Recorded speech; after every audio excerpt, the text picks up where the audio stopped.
आपने ये भी कहा कि बीजेपी अगर पूर्ण रूप से जीती तो हैदराबाद का नाम करके भाग्यनगर होगा। असाउद्दीन ओवैसी कहते हैं कि पुश्ते बीत जाएंगी भारतीय जनता पार्टी और उनके नेताओं की, लेकिन हैदराबाद का नाम भाग्यनगर नहीं बदलेगा। देखिए, ये तो पुश्ते नहीं बीतेंगी भाई, यहां तो उत्तर प्रदेश में हमने करके दिखाया है जी। यहां तो हमने इसी पुश्त में अपना कर दिया है। फैजाबाद को अयोध्या कर दिया है, इलाहाबाद को प्रयागराज कर दिया है, मुगल सराय को पंडित दीनदयाल नगर कर दिया है। एक बार तेलंगाना और हैदराबाद में आने दीजिए ना, तो पुश्त बीतने की आवश्यकता ही नहीं, फिर वो तो उसी दिन निर्णय हो जाएगा कि हमें क्या करना है।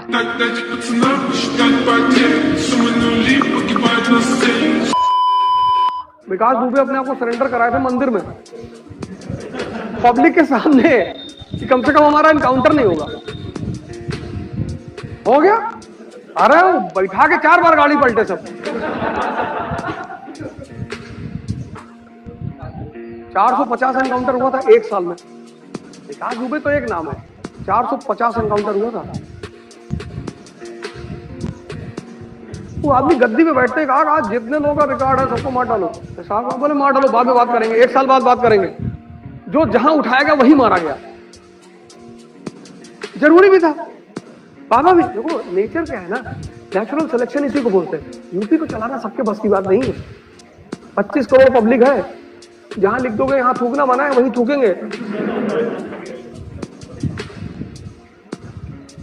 इस प्रदेश को मनमोहन सिंह चला सकते हैं? कभी नहीं चला पाएंगे। इस प्रदेश को मनमोहन सिंह नहीं चला सकते। इस प्रदेश को सिर्फ और सिर्फ आदित्यनाथ चला सकते हैं।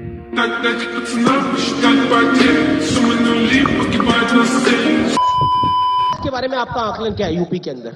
देखिए, कांग्रेस मुझे लगता है कि उत्तर प्रदेश में आईसीयू में पड़ी हुई है और प्रियंका जी तो बड़ी मेहनत कर रही है, राहुल जी भी आए थे अमेठी अभी। ठीक बात है भाई, जब आईसीयू में कोई पड़ा रहता तो उसके लिए तो अंतिम समय में मेहनत करनी पड़ती है।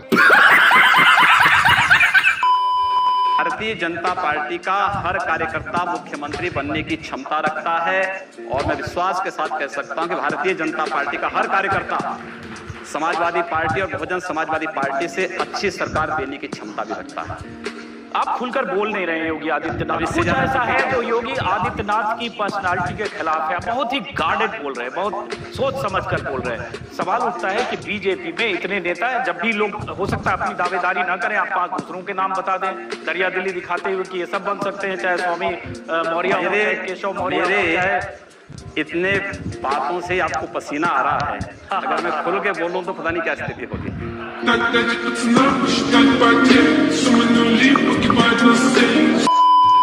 मैंने राम मंदिर निर्माण मक्का मदीना में करने की बात नहीं की। मैं राम मंदिर निर्माण के बाद यरूशलेम में नहीं कर रहा हूँ, वेटिकन सिटी में नहीं कर रहा हूँ, मैं अयोध्या में राम मंदिर के निर्माण की बात कर रहा हूँ। आप कोई और सीट बताइए जहां से आप चुनाव जीत सकते हैं, गोरखपुर से निकलकर? कहीं भी, उत्तर प्रदेश, पूरे देश के अंदर कहीं भी आप कहें तो हैदराबाद से चुनाव लड़के जीत सकता हूं। If you think you're bad, I am your dad. मेरा योगी जी सिर्फ एक ही छोटा सा क्वेश्चन है कि सर, चाहे वो गवर्नमेंट के किसी डिपार्टमेंट में काम करता हो, आईएएस हो, पीसीएस हो, कोई भी हो, जब भी वो गलत काम करता है तो आप उसे ट्रांसफर क्यों देते हैं, डिसमिस क्यों नहीं करते? क्योंकि जब मुख्यमंत्री पद की शपथ लिया तो 1 महीने 1.25 महीने तक हम लोगों ने कोई ट्रांसफर पोस्टिंग नहीं की, तो लोग कहने लगे सही तो कुछ कर ही नहीं रहे हैं। हमने कहा यार कार्य करने दो। हम लोगों ने उसके बाद देखा कि ट्रांसफर पोस्टिंग आवश्यक है, हम लोगों ने करना प्रारंभ किया और हम पहले इस बात को चेतावनी दे चुके हैं कि ट्रांसफर पोस्टिंग में सस्पेंशन में हम लोगों का विश्वास नहीं है। आवश्यकता पड़ेगी तो घर भेजने की तैयारी करेंगे और पूरी तरीके से करेंगे और बहुत शीघ्र इस प्रकार की कार्रवाई को हम लोग अंजाम देने वाले हैं।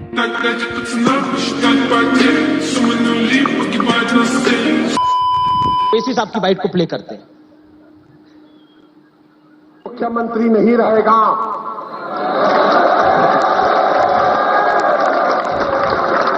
हमेशा मोदी प्रधानमंत्री नहीं रहेगा और हम मुसलमान वक्त के एतबार से खामोश जरूर है, मगर याद रखो हम तुम्हारे जुल्म को भूलने वाले नहीं हैं। हालात बदलेंगे, जब कौन बचाने आएगा तुमको? जब योगी अपने मठ में चले जाएंगे, मोदी पहाड़ों में चले जाएंगे, हो सकता है या कहीं पर जाकर रहेंगे, जब कौन आएगा? क्या कहेंगे योगी जी? कह रहे जब योगी मठ में चले जाएंगे, मोदी हिमालय में चले जाएंगे, तब कौन बचाने आएगा? ठीक बोल रहे हैं, वक्त आएगा, वक्त आएगा तो हैदराबाद भाग्यनगर भी बनेगा।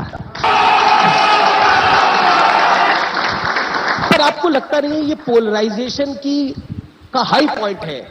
ओवैसी इस तरह की बात कर रहे हैं, आप लोग काशी को भव्य बनाने की बात, मथुरा को भव्य बनाने की बात कर रहे हो। ओवैसी क्या करना चाह रहे हैं? ओवैसी से आप उम्मीद क्या करते हैं? ओवैसी से क्या आप सत्यनारायण की कथा सुनना चाहते हैं क्या?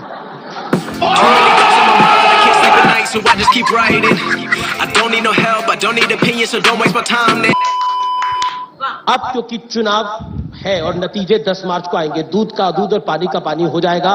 होली भगवा रंग की होगी या लाल रंग की होगी, ये तो समय बताएगा। मैं आपसे जानना चाहता हूं, आपका नंबर क्या है? अखिलेश जी तो 400 बोल गए। मैंने कहा ना, मैं पहले भी कह रहा था, भारतीय जनता पार्टी लोकतंत्र में विपक्ष को भी चाहती है और स्वस्थ लोकतंत्र को आगे बढ़ाना चाहती है। भारतीय जनता पार्टी 325 प्लस का लक्ष्य प्राप्त करेगी, कोई संदेह नहीं होगा। हाँ, अच्छा, आप 400 तक नहीं जा रहे हैं? आप 400 तक नहीं जा रहे अखिलेश जी? मैंने कहा ना भाई, जो वास्तविक संख्या होगी हम बोलेंगे, क्योंकि हमें मालूम है कि 10 मार्च के बाद जब शपथ ग्रहण होगी तो भारतीय जनता पार्टी की सरकार यहां पे बनेगी। उस समय हम लोग बोल सकेंगे कि देखो हमने तो ये कहा था ना, वो पूरा हुआ।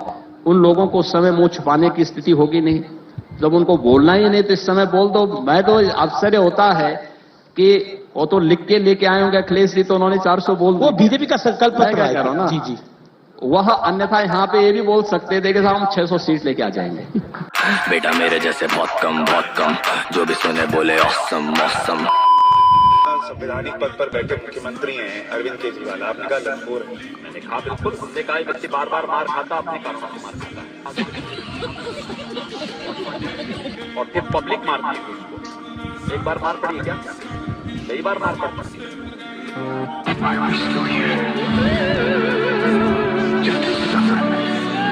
मजा आया।